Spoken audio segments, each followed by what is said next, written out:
로마서 말씀 우리 함께 보겠습니다. 로마서 7장 14절에서 25절 말씀입니다. 저와 여러분 교독으로 읽어나가겠습니다. 우리가 율법은 신령한 줄 알거니와 나는 육신에 속하여 죄 아래 팔렸도다.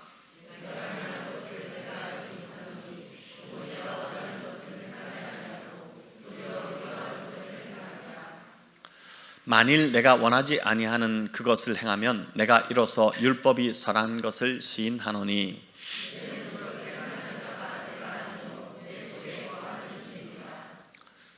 내 속 곧 내 육신에 선한 것이 거하지 아니하는 줄을 아노니 원함은 내게 있으나 선을 행하는 것은 없노라.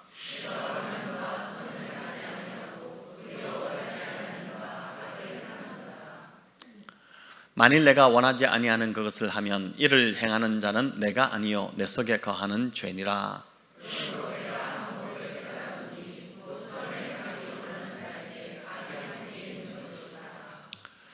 내 속 사람으로는 하나님의 법을 즐거워하되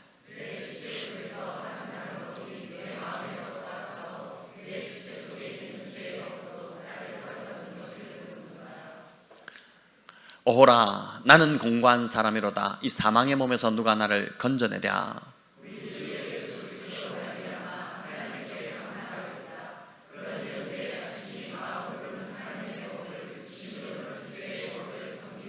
아멘. 네, 로마서 오늘 7장을 살펴보고자 합니다. 여러분, 로마서 말씀이 상당히 딱딱합니다. 이제 아주 딱딱한 음식입니다. 그러나 이제 우리가 장성한 믿음의 분량으로 계속 나아가려면 딱딱한 음식을 먹어야 되지 않겠습니까? 늘 부드러운 음식만 찾고 늘 떠먹여주기 위한 바란다면 이제 그 어린아이 수준에 머물고 있는 것이죠. 우리가 자랐다면은 딱딱한 음식을 이제 먹기 시작해야 되고, 이 로마서가 이제 그런 말씀 중에 하나입니다. 그래서 여러분 로마서를 통으로 이제 다 설교를 참 듣기가 쉽지 않은데 이 어려운 말씀, 딱딱한 말씀을 이제 꾸준히 금요일과 주일을 통해서 우리가 함께 좀 16장까지 아마 연말까지 가면 또 다 듣지 않겠나 싶은데 한번 그렇게 말씀을 사모하는 마음으로 달려가면 좋겠습니다. 특별히 이제 금요 기도회에 나오지 못하시더라도 금요일 날 지금 설교가 방송으로 계속 올라가고 있기 때문에 연결하기 위해서는 여러분 꾸준히 금요일 말씀도 들으시면 좋겠습니다. 오늘은 이제 금요기도에서 로마서 7장의 앞부분을 우리가 살펴봤고, 오늘은 오호라 나는 공고한 자로다 이 제목으로 7장의 후반부를 우리가 이어가고자 합니다. 여러분 신앙생활에서 우리는 가끔 나 스스로에게 질문을 던질 때가 있습니다. 그 질문은 나는 정말 예수님을 제대로 믿고 있는 것이 맞는가? 나는 정말 예수님을 믿는 것이 맞는가? 또 나는 정말 거듭난 자가 맞는가? 라는 질문입니다. 주로 어떨 때 이런 질문이 내 안에서 올라오나요? 죄를 짓지 않겠다고 해놓고도 또다시 죄를 짓고 있는 나 자신을 바라볼 때, 이게 정말 내가 예수 믿는 사람이 맞나? 내가 제대로 믿는 게 맞나? 이런 질문이 떠오르고, 또 내 안에 죽은 것 같던 성질이 여전히 살아서 어느 날 괴물처럼 변하고 있는 나 자신을 볼 때, 또 누군가를 쉽게 계속 판단하고 있고 용서하지 못하고 계속 미워하고 있는, 용서해야 된다는 걸 아는데도 불구하고 계속 미워하고 있는 나 자신을 볼 때, 또 성경을 읽거나 기도해도 이전과 같지 않고 전도의 열심마저 참 식은 것 같은 그런 나 자신을 볼 때, 나는 정말 물과 성령으로 거듭난 것이 맞는지 혼란스럽고 의아해합니다. 여러분, 그런데 믿음의 대사도라 할 수 있는 사도 바울도 똑같이 이런 내적인 갈등을 경험했다는 사실을 아십니까? 24절을 우리 같이 한번 읽겠습니다. 오호라 나는 공고한 사람이로다.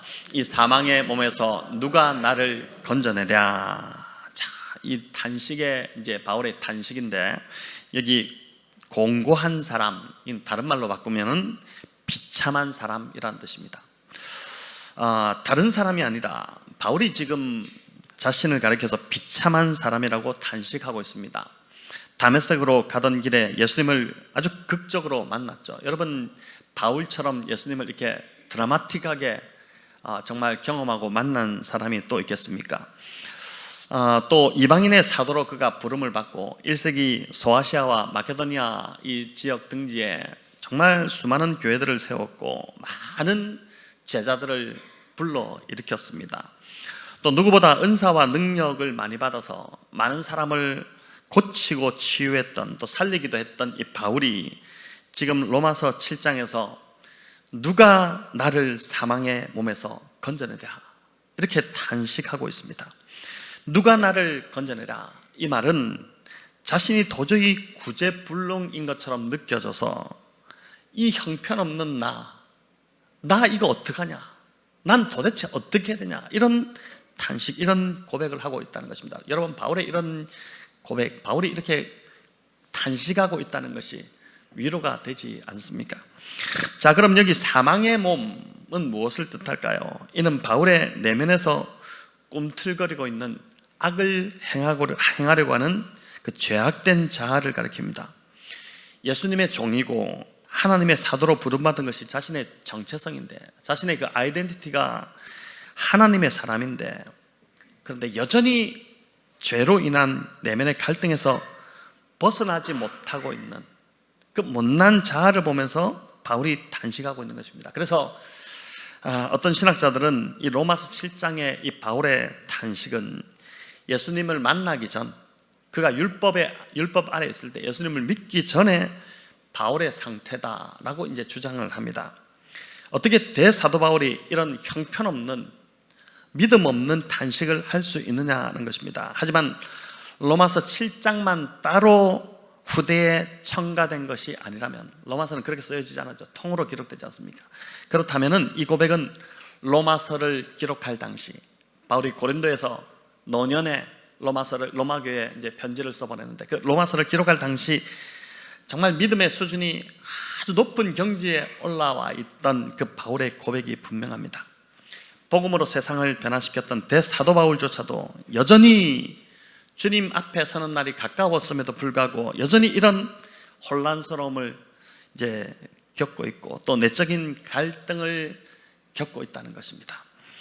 자, 이런 내면의 갈등으로 괴로웠던 또 한 사람을 이제 소개하고자 하는데, 나치의 그 압체 속에서도 순교까지 하면서 신앙을 지켰던 그 보네퍼 목사님입니다. 여러분, 이 보네퍼 목사님의 글 중에 나는 누구인가 라는 고백시가 있는데, 제가 한번 읽어보겠습니다. 제가 읽어볼게요. 남들은 종종 내게 말하기를 감방에서 나오는 나의 모습이 어찌나 침착하고 명랑하고 확고한지 마치 성에서 나오는 영주 같다는데 나는 누구인가? 남들은 종종 내게 말하기를 간수들과 대화하는 내 모습이 어찌나 자유롭고 사근사근하고 밝은지 마치 내가 명령하는 것 같다는데 나는 누구인가? 남들은 종종 내게 말하기를 불행한 나날을 견디는 내 모습이 어찌나 한결같고 번글거리고 당당한지 늘 승리하는 사람 같다는데 남들이 말하는 내가 참나인가? 나 스스로 아는 내가 참나인가? 세상에 갇힌 새처럼 불안하고 그립고 병약한 나, 목 졸린 사람처럼 숨을 쉬려고 바둥거리는 나, 빛깔과 꽃 새소리에 줄이고 따스한 말 인정에 목말라 하는 나, 방자함과 사소한 모욕에도 치를 떨은 나, 좋은 일을 학수고대하며 서성거리는 나, 멀리 있는 벗의 신변을 무력하게 걱정하는 나, 기도에도 생각에도 일에도 지쳐 멍한 나, 풀이 죽어 작별을 준비하는 나인데 나는 누구인가? 이것이 나인가? 저것이 나인가? 둘 다인가? 사람들 앞에서 허세를 부리고 자신 앞에선 천박하게 우는 소리 잘하는 겁쟁이인가? 내 속에 남아있는 것은 이미 거둔 승리 앞에서 꽁무니를 빼는 폐잔병 같은가? 나는 누구인가? 날카로운 질문이 나를 조롱합니다. 내가 누구인지 당신은 아시오니 나는 당신의 것입니다. 오 하나님. 여러분, 이게 이제 보네퍼의 고백입니다. 우리를 돌아보면 이번 한 주 우리의 모습과 너무나도 비슷하다는 생각이 들지 않습니까? 여전히 우리는 이런 모습 속에 한 주를 헤매다가 도대체 나는 왜 이런가 이렇게 하다가 지금 이제 이 자리에 오셨을 텐데, 어떤 것이 진짜 보네포의 모습일까요? 두 가지 다 보네포의 모습이죠. 대단한 신앙의 모습도 보네포이고, 또 추락할 때는 한없이 나약하고 죄에 빠지는, 그래서 무너지는 모습도 보네포입니다. 훌륭한 신앙의 인물이었던 이 보네포의 이 고백이 많은 공감이 되고 여러분 위로가 되지 않습니까? 보네포가 구원받지 못했기 때문에 이런 고백을 했을까요? 아닙니다. 많은 사람들로부터 존경받던 목사였지만 여전히 죄성을 띤 연약한 육신을 가지고 살아가기 때문에, 여전히 참 구습이 여전히 계속해서 올라오는 그 구습을 이기지 못하는 그 육신 속에 갇혀있는 그 삶을 살아갔기 때문에 그가 겸손하고도 정직하게 이런 고백을 고백시로 적어서 많은 사람들에게 고백하고 있는 것입니다. 어떤 분은 구원받은 이후에도 여전히 옛사람의 모습이 나온다면 그 사람은 아직 거듭나지 않은 것이다 라고 이렇게 이야기합니다. 하지만 그렇지 않습니다. 우리는 여전히 죄성을 가진 육신을 입고 있기 때문에 죄의 유혹을 늘 받을 수밖에 없고 자주 넘어집니다. 얼마나 연약한지. 그래서 때로 바울처럼 비참함을 느끼며 탄식하기도 합니다. 반복되는, 내가 다시는 그렇게 하지 말아야지 하면서도 그 반복되는 죄에서 벗어나지 못할 때 이런 탄식이 저절로 내 안에서 흘러나오는 것입니다. 그런데 이런 탄식이야말로 내가 거듭났음을 확증하는 것이 된다는 것입니다. 왜 그렇습니까? 여러분, 불신자에게는 이런 죄로 인한 탄식이나 애통함, 절망감이 없기 때문입니다. 죄를 짓고 나서 불신자는 갈등하지 않습니다. 물론 인간은 누구나 양심이 있어서 일만의 가책이나 그 죄책감을 느끼기도 하지만 또 마음 괴로워하기도 합니다. 하지만 애통하거나 탄식하는 정도까지는 아닙니다. 탄식과 이런 바울이 지금 보여주는 이 절망과 이런 울부짖음은 영이 살아있는 사람, 그 안에 성령이 거하시는 사람 안에서만 흘러나오는 반응인 것입니다. 성령으로 거듭난 자들은 성령을 모시고 살아가기 때문에 성령께서 기뻐하시지 않는 일을 하면 마음이 심히 괴로워집니다. 성령님이 내 안에서 근심하시기 때문입니다. 그래서 에베소서 4장 30절 이렇게 말씀합니다. 우리 같이 읽어볼까요? 하나님의 성령을 근심하게 하지 말라. 그 안에서 너희가 구원의 날까지 인치심을 받았느니라. 죄를 지으면 우리 안에서 근심하시는 성령님의 탄식이 그대로 내 영혼에 전해지기 때문에 나도 마음이 괴로운 것입니다. 14절 우리 같이 읽어보겠습니다. 우리가 율법은 신령한 줄 알거니와 나는 육체에 속하여 죄 아래 팔렸도다. 바울은 자신이 육체에 속해 죄 아래 팔렸도다. 이게 대사도 바울의 고백입니다. 여러분, 그런데 이걸 안다는 것 자체가 그가 예수님 안에 있다는 증거입니다. 여전히 영이 죽어있는 허물과 죄로 죽었던 자라면, 거기서 구원받지 못한 자라면 자신이 죄 아래 팔렸는지 아닌지도 분간하지 못합니다. 성령이 그 안에 계시기 때문에, 성령의 사람이기 때문에 이런 내적인 갈등이 일어나는 것입니다. 그래서 성령 충만은 다른 말로 바꾸면 갈등 충만이라고 할 수 있습니다. 예수 믿고 갈등이 없다면 여러분, 그 사람은 거듭났는지 의심해 보아야 됩니다. 예수님 믿고 살고 있는데도 난 전혀 갈등이 없다 이런다면은 그건 좀 의심해 봐야 돼요. 여러분, 예수님을 믿고 은혜를 받고 나면 이전에 살던 삶을 더 이상 살 수가 없습니다. 다른 사람이 되었기 때문입니다. 이제는 옛 구습을 쫓는 옛 사람이 아니라 새 사람이 되었습니다. 그래서 갈등이 일어납니다. 좋아하던 것을 끊어야 하고, 그냥 쉽게 어떤 내뱉던 말들도 이제는 그렇게 하면 성령이 근심하신다는 것을 알기 때문에 그 말도 조심해야 되고, 또 관계하는 사람들도 정리해야 됩니다. 저 사람과 만나면은 내가 더 이상 나의 영에 유익이 되지 않겠다 싶은 사람들, 만나고 오면은 계속 내가 힘들다 싶으면 여러분 그 관계도 정리해야 됩니다. 그래서 예수 믿으면 친구가 끊어진다고 하죠. 세상 친구가 끊어진다고 합니다. 그러니 갈등이 일어날 수밖에 없습니다. 하지만 세상 친구가 정리되면 진짜 믿음의 길을 같이 걸어갈 수 있는 하나님께서 그 영적인 동력자, 영적인 벗을 붙여주시는 것입니다. 교제권이 자연스럽게 바뀌게 되는 것이 옛사람과 새사람의 차이입니다. 여러분 14절을 한번 다시 한번 띄워보실래요? 우리 같이 읽어볼까요? 우리가 율법은 신령한 줄 알거니와 나는 육신에 속하여 죄 아래 팔렸도다. 여기 보면 우리와 나가 대조가 되죠. 여러분 이게 무슨 말일까요? 나 혼자 있으면 죄에 팔리기 쉽지만 율법이 신령한 줄 아는 우리라는 공동체 안으로 들어가면 안전하다는 것입니다. 공동체 안으로 사람들이 잘 안 들어올라요. 왜요? 들어가면 또 부딪히고 힘들고 적당히 거리를 두려고. 우리가 한가족 교육에서 배웠지만 고슴도치 예화가 그런 것이지 않습니까?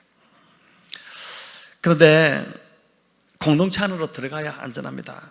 우리 다시 말해서 신앙생활은 혼자서는 할 수 없다는 것이죠. 인간은 하나님의 형상으로 지음받았습니다. 저와 여러분 하나님의 형상대로 지음받았습니다. 하나님의 형상으로 지음받았다는 그 의미는 관계적 존재로 우리가 만들어졌다는 것입니다.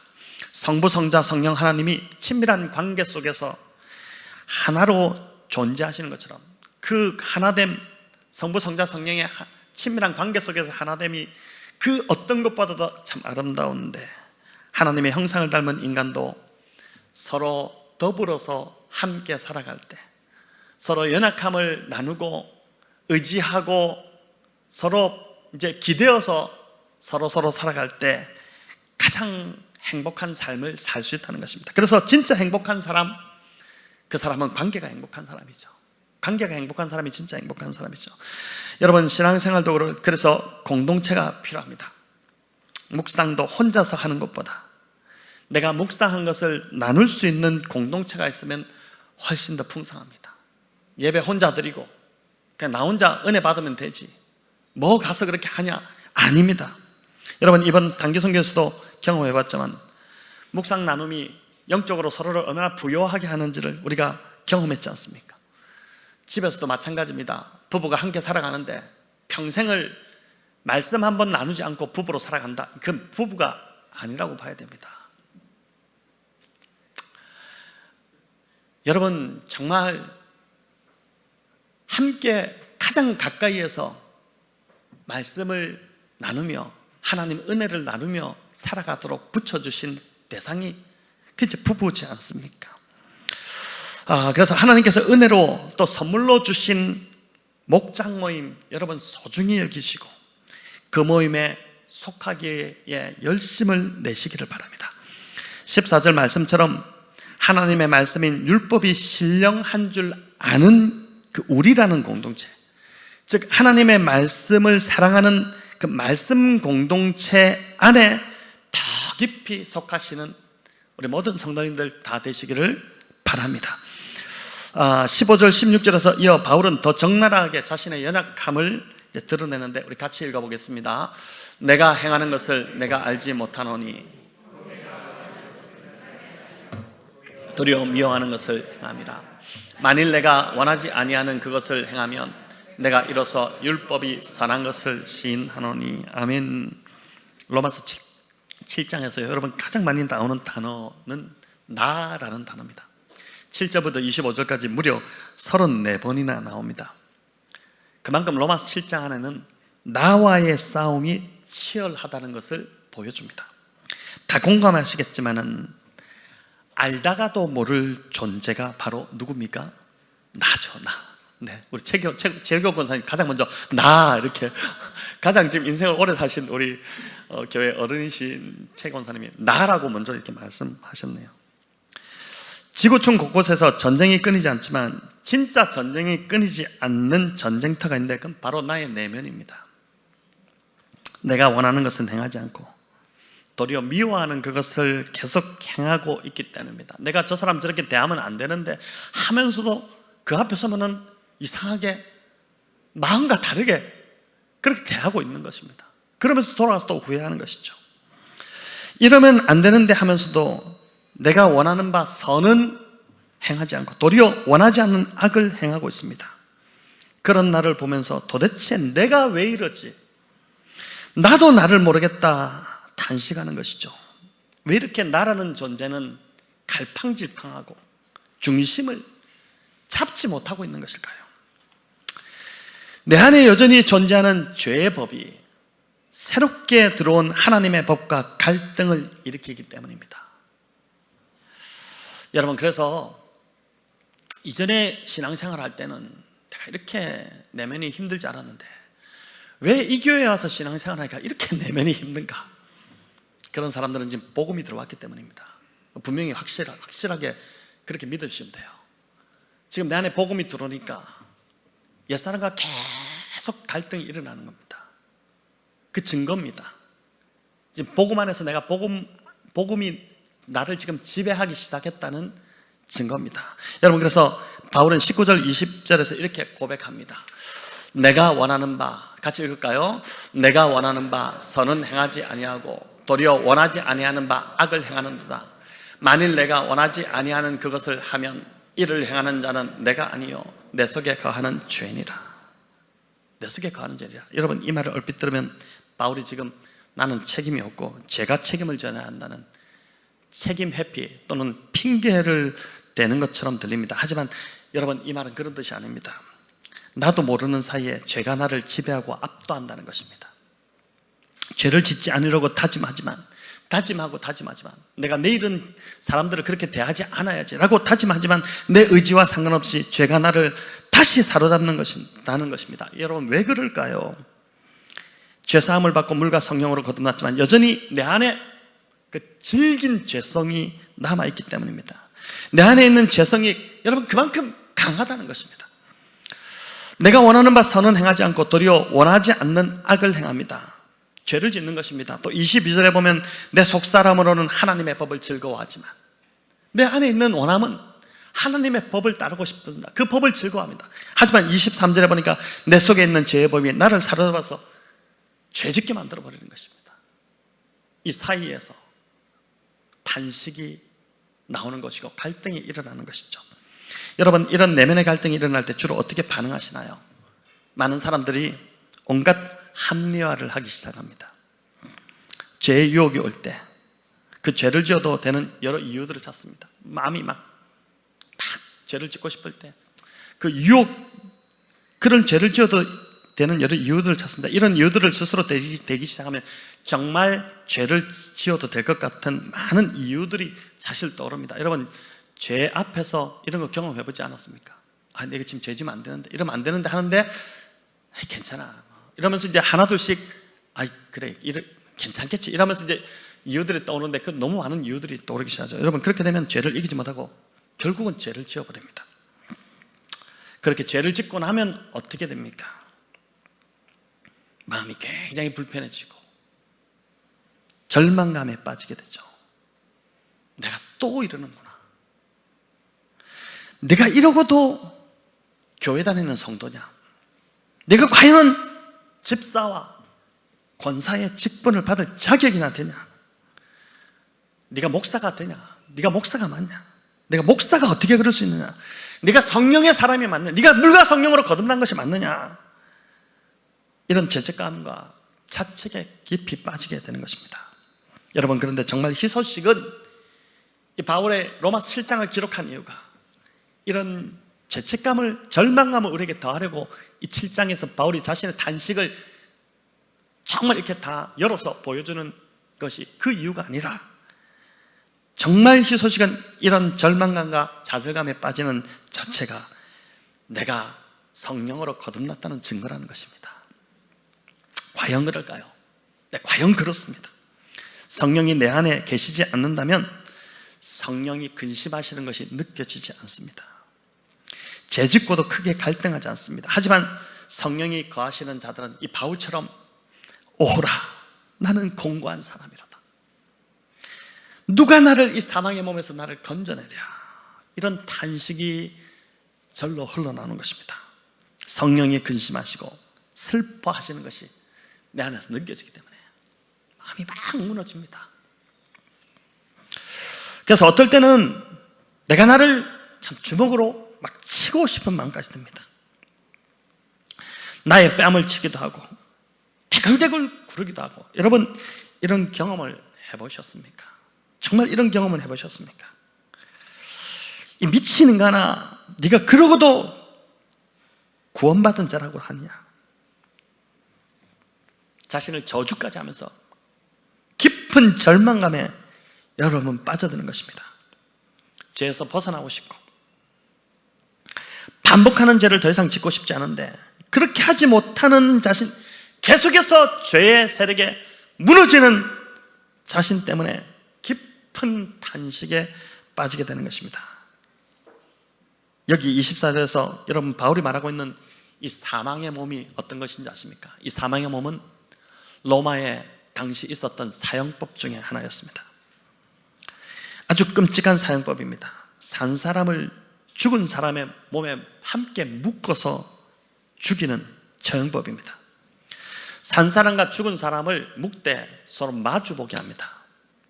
얼굴과 얼굴을 마주보게 하고 가슴과 가슴이 맞닿게 하고 다리와 다리가 맞닿게 해서 줄을 꽁꽁 묶어서 움직이지 못하게 합니다. 여러분, 이마와 이마가 맞닿아 있고 눈과 눈이 맞닿고 코와 코, 입과 입이 딱 맞닿고 있는 상태에서 묶여집니다. 꼼짝도 못하게. 그러나서 산 사람이 밑에 깔리고 죽은 사람이 위에 이렇게 위에서 누르게 만듭니다. 여러분, 어떻게 될까요? 시체에서 나는 냄새가 가장 정말 지독하죠. 그 냄새가 계속 풍겨올 뿐만 아니라 시체에서 나오는 그 모든 액체들이 다 흘러서 그 산 사람의 입으로 코로 들어가기 시작합니다. 상상만 해도 여러분 도저히 감당하지 못하지 않겠습니까? 이럴 때 이 사형법에 처해져서 꼼짝도 못하고 누워있는 사람의 입에서 흘러나오는 탄식이 누가 나를 이 사망의 몸에서 건져내라 라는 탄식입니다. 자신은 죄를 짓고 싶지 않은데 반복해서 죄를 짓고 있는 바울이 이 로마의 사형법을 떠올리면서 마치 자신이 사망의 몸에 묶여있는 자와 같다, 여러분 이렇게 표현하고 있는 것입니다. 죄의 법에 사로잡혀 빠져나오지 못하고 있는 바울이 얼마나 죽겠는지 여러분 이제 이해하시겠죠? 자신의 힘으로는 도저히 빠져나오려고 해도 빠져나올 수가 없습니다. 그런데 이런 깊은 탄식 속에서 놀라운 반전이 일어납니다. 내 힘으로는 도저히 이 수렁에서 빠져나올 수 없다는 깊은 탄식에 빠져 있을 때 비로소 보이기 시작하는 것이 있습니다. 여러분, 그게 뭐냐면은 십자가입니다. 그 순간 십자가가 보입니다.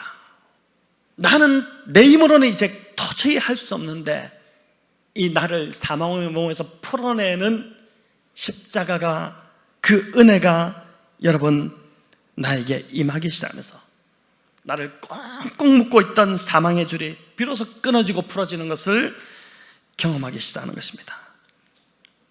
내가 사망의 몸에서 해방되는 것을 경험하기 시작하는 것이죠. 여러분 이런 경험을 해보셨습니까?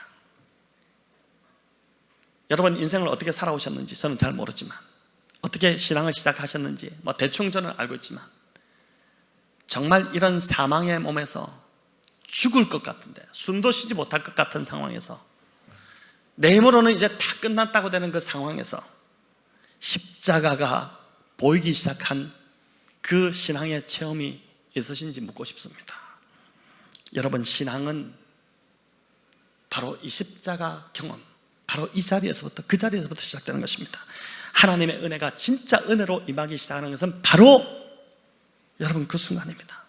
죄의 몸, 사망의 몸에 꽁꽁 묶여서 절대 빠져나올 수 없는 그 절망적 상황에서 십자가에 못 박히신 예수 그리스도가 보이기 시작합니다. 비로소 그분이 나를 얼마나 사랑하셨는지, 정말 죽기까지 사랑하신 그 사랑이 내 안에서 느껴지기 시작하면서 경험되기 시작하는 것입니다. 내 죄로 인해 도저히 사망의 몸에서 빠져나올 수 없었는데 십자가에서 이 사망이 힘을 잃고 무너졌다는 것을 깨닫게 되는 것입니다. 여러분, 바로 이것이 십자가를 경험하는 것이고 십자가를 통과하는 순간인 것입니다. 나는 내 죄로 인해 꼼짝없이 죽을 줄 알았는데 내 죄가 사함받았구나. 나를 묶고 있던 사망의 줄이 힘을 얻고 무너졌구나, 죽었구나. 여러분, 이 사실이 깨달아지면 그제서야 정말 눈물이 터져나오기 시작하는데, 이 기쁨의 눈물, 감사의 눈물, 어쩔 수 없는, 막 너무너무 기뻐서 그 눈물이 막 쏟아지기 시작합니다. 여러분, 바로 그 순간이 주님이 찾아오시는 순간인 것입니다. 성도 여러분, 로마서 7장 24절과 25절 사이에는 제가 방금 말씀드리신 이 그리스도의 십자가를 이 십자가의 경험이 바로 24절과 25절 그 행간 사이에 자리 잡고 있습니다. 안 그러면 24절에서 25절로 넘어가는 이 상황이 여러분 도무지 이해가 되지 않습니다. 우리 다시 한번 읽어볼까요? 24절 25절입니다. 오호라, 나는 공고한 사람이로다. 이 사망의 몸에서 누가 나를 건져내랴. 우리 주 예수 그리스도로 말미암아 하나님께 감사하리로다. 그런즉 내 자신이 마음으로는 하나님의 법을, 육신으로는 죄의 법을 섬기노라. 아멘. 24절에서 25절로 넘어오면서 너무 급반전이 있지 않습니까? 아무 생각이 없이 읽으셨나요? 너무 급반전이 있잖아요. 24절, 25절까지. 조금 전까지만 해도 바울은 어땠습니까? 지금 바울이 마치 조울증 환자나 정신 이상자처럼 보이지 않습니까? 조금 전까지만 해도 누가 나를 이 사망의 몸에서 건져내랴 이렇게 하면서 탄식했는데 25절을 시작하면서 우리 주 그리스도 예수로 말미암아 하나님께 감사하리로다. 갑자기 우울하던 분위기가 밝아지고 텐션이 막 높아졌습니다. 왜 그럴까요? 십자가 체험이 있었기 때문에. 그 사망의 몸에 있던 바울이 십자가를 통과했기 때문에. 여러분, 이 깊은 탄식으로 있던 바울이 예수님의 십자가를 다시 붙들었기 때문에 나올 수 있는 고백인 것입니다. 25절 문장에서 가장 중요한 여러분 문장이 뭘까요? 여기서 가장 중요한 문장이 뭡니까? 우리 주 예수 그리스도로 말미암아. 이 고백입니다.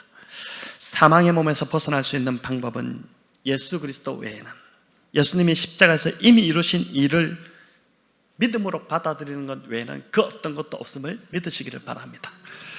살면서 죄를 안 짓고 사는 사람 없습니다. 바울이 이 정도로 탄식했다면 저와 여러분은 당연히 더 심하지 않겠습니까?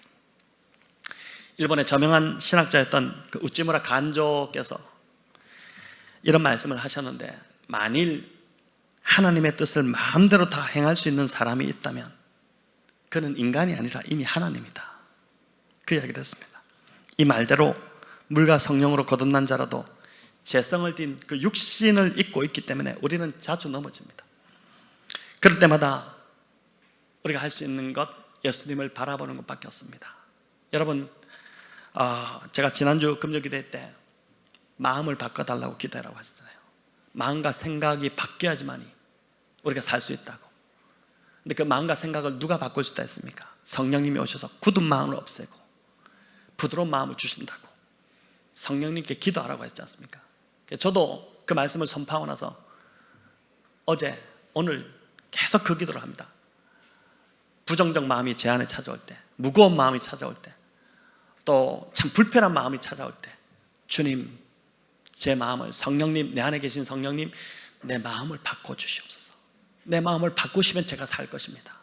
바꾸어 주시옵소서. 이 기도를 계속 저도 순간순간 되뇌이는데, 여러분, 육신적으로 연약한 육신을 띠고 있기 때문에 우리는 순간순간 주님을 바라보고 의지하는 수밖에 없습니다.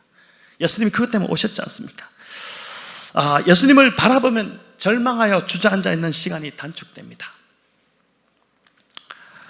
주님은 우리 주 예수 그리스도로 말미암아 하나님께 감사하리로다 이렇게 하면서 힘있게 바로 일어나기를 원합니다. 그냥 주저앉아서 한없이 주저앉아 있기를 원치 않습니다. 여러분 생각해 보세요. 집에서 아이가 잘못을 했는데 용서해 줬어요.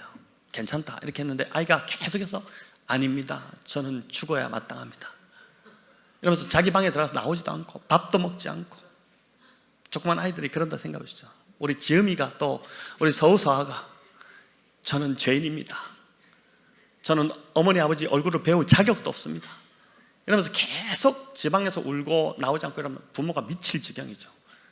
저를 어떻게 해야 되나, 약을 먹여야 되나, 어떻게 두드려야 되나. 지금 용서해 주셨고 다 하나님이 계신데 그럼에도 불구하고 계속 주저앉아 있다면, 그래서 바울이 이걸 알기 때문에 그 절망 속에 있다가도 털고 바로 일어난 겁니다. 예수님의 사랑이, 또 하나님이 원하시는 것은 내가 그 사랑을 믿고 내 죄가 사함받았음을 믿고, 오늘 찬양도 보니까 참 너무 이렇게 그 찬양의 내용이 동일하다는 생각이 들었는데, 그렇게 일어나는 것이죠. 저와 여러분은 철로역정에 나오는 주인공인 그 크리스천처럼 우리는 다 천성을 향해 가는 여러분 순례자입니다. 순례자라는 말은 단어적 의미로, 국어 사전적 의미로 보면 성지를 찾아다니며 참배하는 사람이라고 되어 있지만, 성경적 의미로는 본향인 천성을 향해 가는 자입니다. 그런데 그 길이 결코 만만치 않습니다. 그 길이 결코 만만치 않습니다. 철로역정에도 나오지만 때로 유혹도 받고, 때로 좌절도 하고, 때로 넘어지기도 합니다. 그러나 우리는 천성이라는 목적지를 향해 계속 전진해야 됩니다. 우리가 순례자이기 때문입니다. 그곳이 바로 우리가 이뤄야 될 최종 목적지, 우리는 반드시 그곳에서 우리를 반겨맞으시는 그 주님을 만나게 될 것입니다. 여러분, 순례자와 나그네의 차이가 무엇인지 아십니까? 순례자는 천성 또는 본향이라고 분명한 목적지가 있지만, 나그네는 목적지가 없이 그저 이리저리 떠도는 자입니다.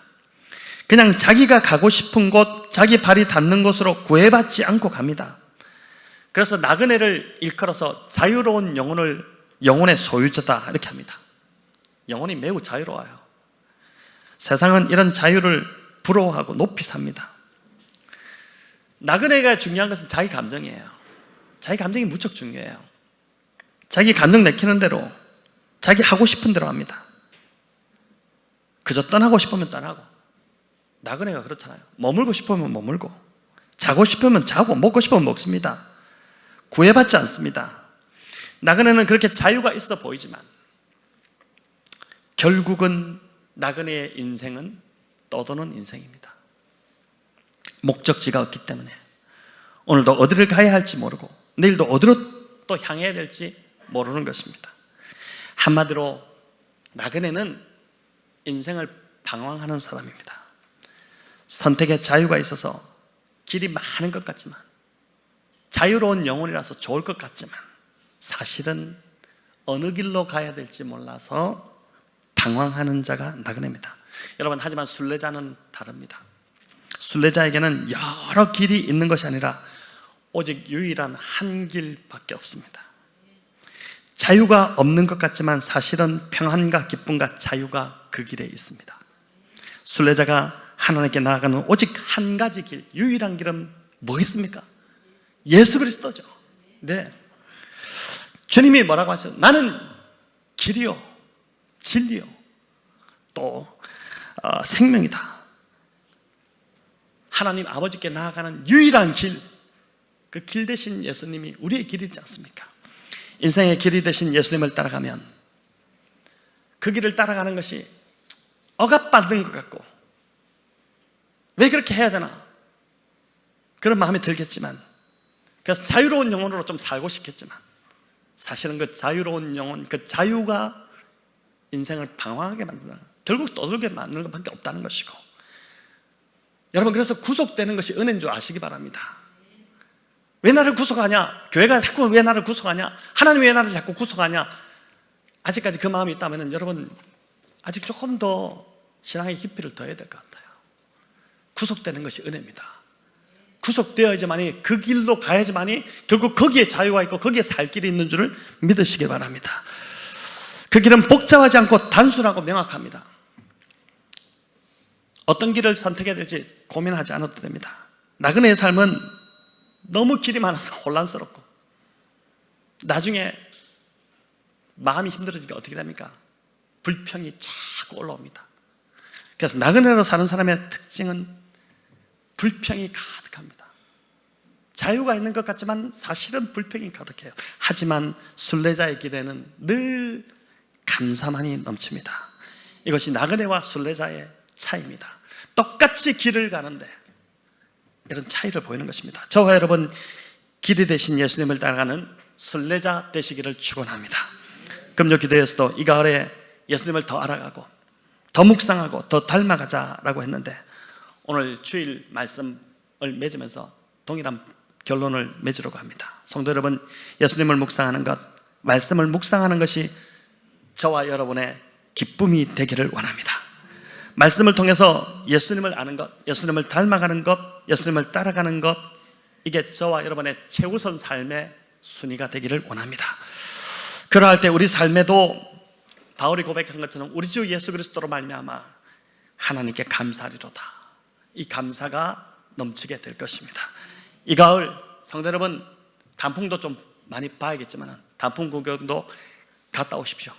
봐야겠지만, 그러나 단풍도 보지만 우리 주님을 더 바라보시기 바랍니다. 주님을 더 깊이 바라보시고 십자가를, 정말 이 십자가 체험이 신앙에서 너무나도 중요한데 그 십자가 체험을 새롭게 하는 은혜가 있기를 바랍니다. 십자가를 더 깊이 묵상할 때 저와 여러분을 묶고 있는 이 사망의 줄이 반드시 끊어지게 될 것입니다. 너무나도 괴롭게 나를 만드는 그 사망의 줄이 십자가를 바라볼 때, 그 십자가가 내 안에 들어오기 시작할 때 이 사망의 줄이 반드시 끊어지게 될 것입니다. 우리 주 예수 그리스도로 말미암아 참된 기쁨과 자유와 또 감사를 누리시는 우리 모든 성도님들 다 되시기를 우리 주님의 이름으로 축원합니다.